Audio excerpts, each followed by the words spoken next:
A wonderful day everyone and welcome back to my channel. Today let's analyze the poems written by Sappho, that is, Fragment 31. Fragment 31, 7th BCE or 6th BCE. Sappho, 630 BCE, 570 BCE. Sappho's Fragment 31 is a masterpiece of early lyric poetry that fuses emotion, body, and spirituality into one of the most intense portrayals of love in world literature. It remains a universal expression of desire, jealousy, and the vulnerability that comes with a truly seeing and a loving another. Origin of the poem is an ancient Greece, that is island of Lesbos. The period is archaic Greek lyric poetry. Background and a context. Fragment 31 is one of the most famous surviving poems of Sappho, preserved through a quotation by Longinus in his work On the Sublime. It was originally written in Aeolic Greek dialect and is considered one of the earliest literary expressions of female desire and emotional intensity. The poem exemplifies Sappho's lyric style, where personal emotion, physical reaction, and sensory imagery are blended in a compact and a musical structure. It inspired a Catullus poem, that is, Le mi par esse Dio vidita, that means Catullus 51, showing its wide classical influence.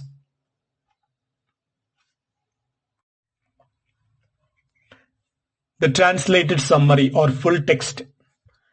He seems to me equal to the gods, that man who sits opposite you, listening to your sweet voice and your lovely laughter, that a laughter that makes my heart flutter in my chest. For when I look at you, even for a moment, I can no longer speak. My tongue is broken, a subtle fire runs under my skin. My eyes see nothing, my ears hum, cold sweat covers me, trembling seizes me. I am greener than grass, and I seem to myself little short of dying. But all may be entered, since even a poor man. Fragment here breaks off. Summary of the poem. The poem describes the overwhelming physical and emotional response of the speaker, that is Sappho, on seeing her beloved woman talking and laughing with a man. She feels that the man is equal to the gods, because he can sit near the beloved and hear her voice freely. The speaker, in contrast, is consumed by jealousy, desire, and a loss of control. Her sensations, burning skin, loss of sight, trembling, and a faintness capture the intensity of unfulfilled passion. Themes in the poem: love and desire. The poem expresses the power of love as both a divine and a destructive, capable of overwhelming reason and self-control. Jealousy. Sappho's jealousy toward the man who enjoys the beloved's company heightens her awareness of her own emotional vulnerability. Physicality of emotion. The poem vividly portrays emotional experience as physical symptoms like heat, trembling, blindness, and speechlessness. Divine comparison. The man is compared to a god, suggesting the sacred intensity of love and admiration. Female voice and desire. It's one of the earliest examples of a woman openly articulating erotic feeling and emotional pain through poetry. Now let's talk about the symbols used in this poem. Fire represents passion and desire that consume the speaker from within. Green as grass symbolizes jealousy and the frailty of the human body under emotional strain. Broken tongue and a trembling indicate the paralysis of the self under the gaze of love. Divine comparison shows that love elevates ordinary human emotions to an almost divine experience. Let's analyze the style and form of the poem. Meter, that is Sapphic stanza, that is three long lines followed by a shorter one known as Adonic. Tone is passionate, intimate, and a confessional. The imagery is sensory and a corporeal. Sight, sound, heat, trembling, all vividly evoke love's intensity. Language is simple yet musical, emotional and psychologically rich.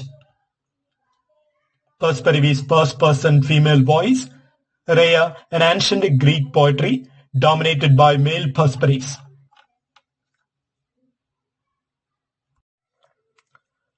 Philosophical and psychological insight. The poem portrays eros, that is love, as both ecstatic and destructive, a divine madness, that is thea mania. Sappho captures the psychosomatic unity of emotion and body centuries before modern psychology explored it. It embodies the paradox of love, joy in beauty, pain in longing.